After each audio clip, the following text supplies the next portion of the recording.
Hello, beautiful people. Welcome back to Global Happenings Today TV.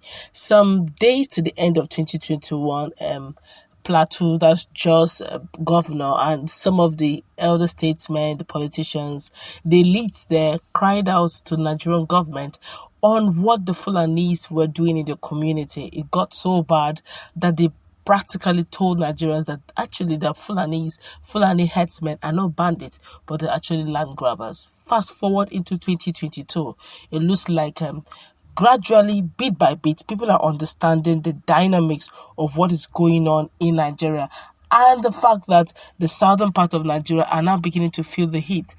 To make it more closer to home, Niger Delta area is feeling it the most. Before we go into the newspaper to find out exactly why Akare Dolu and the likes decided to have a regional security outfit that will take care of this matter, we'd like you to subscribe to our channel by clicking on the red subscribe button. Beside it, you will see bell notification icon. Please go ahead, click on it to get notified as soon as you update our channel on YouTube. Well, this is happening in Edo State, where there's tension in Edo State as calls of persons, with some of them dressed in military uniform and suspected to be Fulani herdsmen, have reportedly invaded a farming community known as Second Abumere or Jigbelu camp in Ovia Northeast local government area of Edo State and chased the villagers away.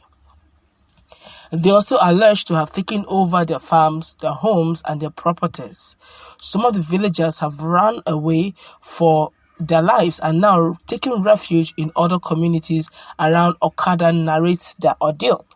The armed men were said to have been chased away from the Okada area from where they ran to near Benin City. One of the displaced farmers who incidentally happens to come from Taraba State narrates his ordeal. According to Mr. Matu Ali, he said, "I am short of words to explain what I witnessed as in yesterday, on the 2nd of January in our community." He's actually a displaced farmer from Taraba State. I quote him, "I have been here for like 20 years now with my family farming. I was in my compound with my family when we started to hear the sounds of instruments coming up and people running to different directions. I saw one Benin man running towards my compound. I asked him, 'Where are you running to?' And he said, 'Herdsmen. They have taken over the village, chasing people away from their houses.' So I called my wife and we had to run for our lives. I did not see my children. Every one of us ran in different directions. As I speak to you right now, I don't know the whereabouts of my wife and children." Another thing that put fears into our minds is that one of the Fulani herdsmen pointed his instrument at me and said, "Look, man, we are for peace. We will bring you down. Your people, if you refuse to allow our cows to feed on your crops. The yams you people have are for our cows. The cassava and all that you have are for our cows. If you people touch our cows, we will bring every one of you down in this village. For us to be safe, we ran to the next community." Another victim, Mr. Sunday Chimen, said, and I quote, Suddenly we heard sounds of instrument on air and people running. We later discovered that the Fulani herdsmen came with their instrument and have taken over our community and were threatening to bring us all down if we didn't cooperate with them. We decided to run for our dear lives, leaving our properties with our children to an unknown place. We are calling on the security agencies to come to our aid as our community is under siege. When contacted, Edo State Police Command Public Relation Officer SP Kotongs Bello said he has not been briefed on the development and promised to get back as soon as he finished speaking with the division police officer in charge of the area, but was yet to do so as at press time. A lot of people are talking. We're going to take cross-section of what Nigerians are saying. This one here is saying, "What is the government doing before Edo is going to turn to Borno or even Benue?" This one here is saying, "What boundary has the Fulani and Edo if not for trouble? Just because this is getting worse." This one here is saying, They should invite ESN. ESN knows how to treat them. Okay. This one here is saying, what do you think? This one here is saying that the Edo people I know are not weaklings like Ibarakwa people that ran and abandoned their ancestral land, wives and children to Fulani people. This one here is saying, a foreigner came to chase you out of your ancestral home. You people are not ashamed of yourself. This one here is saying, last time I checked, Edo boys are good.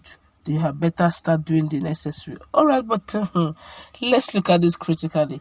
Now you understand to a very great extent why I don't see the Southeasterners letting go of ESN. Whether you want to, some persons have been calling out, look, at least there's something I remembered. The likes of Governor of Ebonyi State said. He said, "What are that? I want to say. Let me paraphrase his words. He said, to our children and our people who are in the bushes, let them come out of the bushes and let's empower them."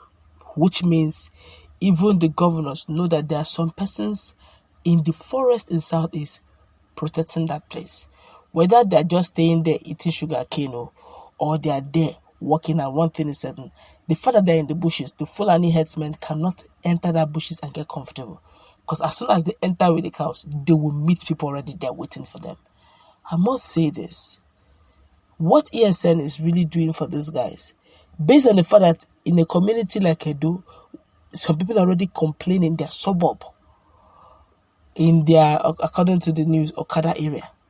Now that's to tell you that for the young men to decide to let go of their sleep, let go of their beds, to remain in the bushes, expecting that one day the Fulani herdsmen will come, and when they come, they meet a match.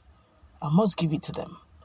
If they can have, I don't see Ebubago doing this. Ebubago may likely, worst case scenario, they'll probably do it in the cities. But in the villages, that's where the crux of the matter is. Now, Edo is feeling it. Now, somebody asks, what has Borno or Benue got to do with Edo? How did they move? And, what caught our attention is the fact that earlier in late 2021, when they talked about the issue of anti-open grazing law, where the likes of Ondo and the rest agreed and abided and decided to put their words into action and enforcing it into law. At least you don't get to hear things like this in Ondo. You won't hear that. And the likes of even Enugu also did the needful. I think Anambra also followed suit. But at some point, I think Edo refused. They gave some reasons. Edo, Imo refused, Edo refused, Cross River refused. The others agreed. At least when there's an agreement, they will find a way around it. Now you understand why some persons, no matter how you want to reject ESN, in this part you must give it to them. They are doing well. That's what we'll wrap it up. Let's meet in that conversation.